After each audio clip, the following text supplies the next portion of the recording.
मला असं वाटतं आजचं सगळ्यात महत्त्वाची बातमी आहे की त्या इलेक्टोरल बॉन्ड्सचं काय झालं ते मला आधी विचारा. त्याच्यामुळे इलेक्टोरल बॉन्ड्समध्ये नक्की काय झालेलं आहे, कारण का इलेक्टोरल बॉन्ड्स आणि पेटीएममध्येही जी गडबड झालेली आपल्याला आठवत असेल, डिमॉनिटायझेशन झालं तेव्हा फुल पेज ॲड पेटीएम्स देत होते आणि त्यावेळेस आम्ही या डिजिटल ॲप कुठलं आहे बाबा, लोक म्हणत होते चॅनल्सवर आणि पेपरमध्ये की हे चायनीज पैसे आहेत का, अशा अनेक चर्चा त्या काळात होत होत्या. त्याच्यामुळे इलेक्टोरल बॉन्ड्स आणि पेटीएमचं कम्प्लीट फेलियर आणि डिझास्टर जे आपण बघतोय, हे दोन मोठी फायनान्शियल आव्हानं ही आज राज्याच्या आणि देशाच्या समोर आहे. इलेक्टोरल बॉन्ड को लेकर जिस तरीके से सुप्रीम कोर्ट नाराजगी व्यक्त कर रहा है, क्या ये चुनावी मुद्दा भी हो सकता है? सुप्रीम कोर्ट जिस तरीके से ये सिर्फ ये चुनावी मुद्दा नहीं है. इस देश में अगर कोर्ट को लग रहा है, ये माननीय सुप्रीम कोर्ट ने कहा है क्विट प्रो को, ये हम नहीं कह रहे, ये चुनावी नहीं मुद्दा नहीं है, देश का मुद्दा है. क्योंकि जब इलेक्टोरल बॉन्ड्स आ रहे थे हम सब पार्लियामेंट में कह रहे थे कि ये है क्या चीज़, और तभी हम लोगों ने आज जो माननीय सुप्रीम कोर्ट कह रही है वो पूरा विपक्ष जब इलेक्टोरल बॉन्ड्स इंट्रोड्यूस हो रहे थे तब हम कह रहे थे.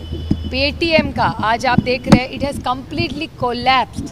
आप ही चैनल और न्यूज़पेपर में आ रहा है कि 27,000 करोड़ रुपया उसमें गिरावट आज आई हुई है. तो किसका, और पेटीएम में किसका पैसा है?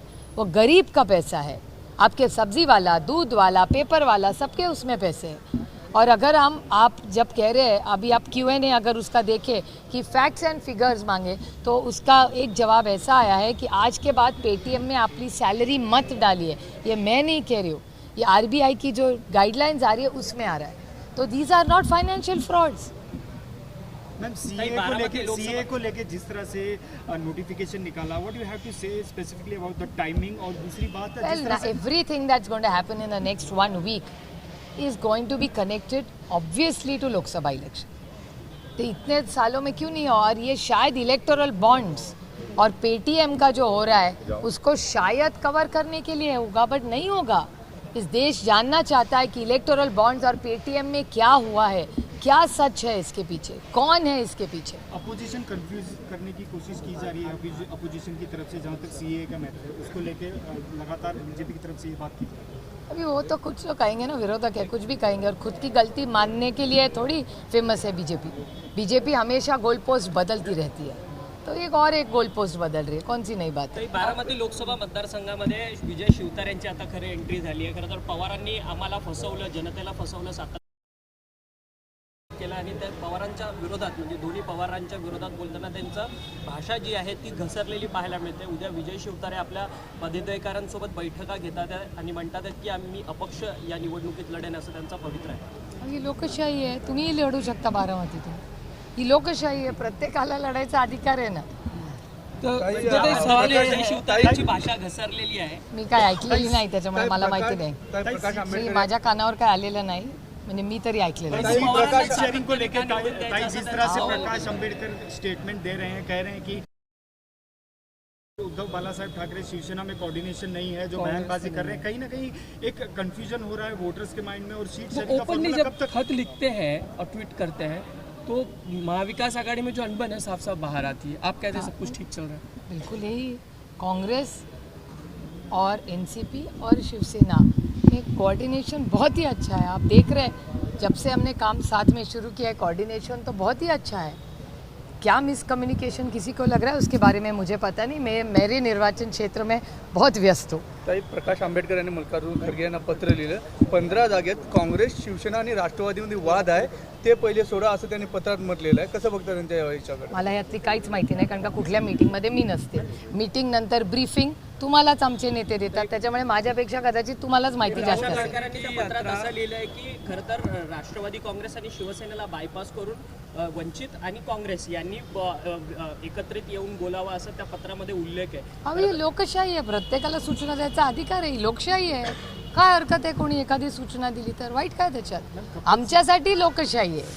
कब तक सीट शेयरिंग का फॉर्मूला तय हो जाएगा? आप जयंत पाटिल जी, राउत साहब और थोरात साहब से बात कर लिए. मैं तो कुछ घंटों के लिए आज मुंबई आई हूँ। राहुल गांधी नंदुरबार में हैं, यात्रा में हैं, बकायदा उनके कुछ जो फॉर्मर एमएलए हैं बल्कि वो बीजेपी में शामिल हो रहे हैं। We have seen that the pattern of BJP, जहाँ भी राहुल गांधी यात्रा करते हैं वहाँ कोई ना कोई जो आपके एमएलए हो या फिर नेता हो बीजेपी में शामिल होते हैं। किस तरह से देखते हैं आप? मैं नहीं किसी को देखती, शायद आइस का चक्कर होगा, गर्मी बढ़ रही है इस देश में, वो भी चेक कर लीजिए, आइस का फॉर्म्युला हो सकता है। वाढीव पक्ष प्रवेश करत आहेत, पण गिरीश महाजन यांचं वक्तव्य आहे की यापुढून पण मोठे मोठे धक्के महाविकास आघाडीला बसणार आगामी दिवस. असं जर झालं ना तर भारतीय जनता पक्षाला त्याचं नाव बदलावं लागेल, त्याला Congress party into bracket BJP करावं लागेल, थोडा बीजेपी, त्याचं नाव काँग्रेस पार्टी नाव. काँग्रेसचे नेते वसंत मोरे यांनी आज राजीनामा दिला पक्षातून. गेल्या काही दिवसांपूर्वी त्यांनी शरद पवारांची भेट जी आहे ती पुण्यात घेतलेली होती. त्यांचा पक्षामध्ये येण्याचा काही संकेत आहे का तुम्हाला? मला असं वाटतं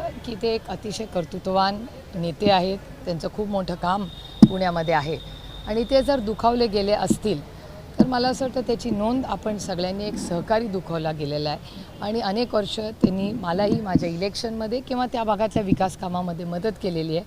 तर जरूर त्यांची काय मनातली खतखत आहे ही आपण सगळ्यांनी समजून घेतली. महाविकास आघाड़ी को किस तरह से बूस्ट मिलेगा न्याय यात्रा से राहुल गांधी?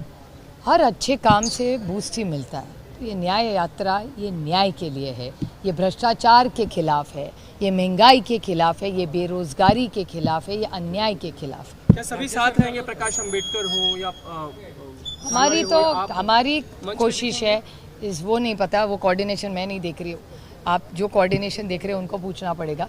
लेकिन इस देश में अगर भ्रष्टाचार मुक्त भारत करना हो तो इस वक्त हम सबको मिलके Bharatiya Janata party, actually original Congress, उनके खिलाफ साथ में लड़ना पड़ेगा. राज्य सरकारच्या वतीने सहकारी कारखान्यांना मदत करण्याची, अडचणीतील सहकारी कारखाने आहेत त्यांना मदत करण्यासाठी प्रयत्न होत आहे. मात्र त्यातून पंकजा मुंडेचा जो कारखाना आहे तो वगळलेला आहे. मला काय आश्चर्य वाटत नाही हो, कारण ज्या लोकांनी, त्या दोन बीजेपी आहेत, एक ओरिजिनल आणि एक 2.0.